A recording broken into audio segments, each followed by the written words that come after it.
ثواني. نعم، هذا الحال يتكرر منذ أن وصلت مسيرة طلاب جامعة بير زيت. الجيش يقوم بقمع التظاهرة بإلقاء قنابل الغاز. هذه إصابة صحفي، يبدو أن أحد زملائنا قد أصيب. رأيت الاستهداف كان مباشرا للصحفيين على ما يبدو أنه أصيب بالاختناق. نعم نعم.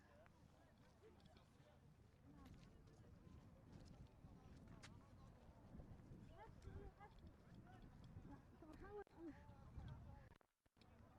نعم أسمعك.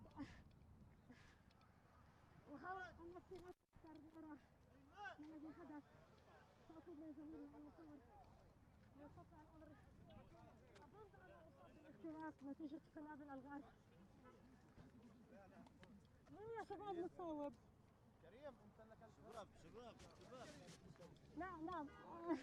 أحد زملائنا من قناة الجزيرة المصاب هو مصور قناة الجزيرة.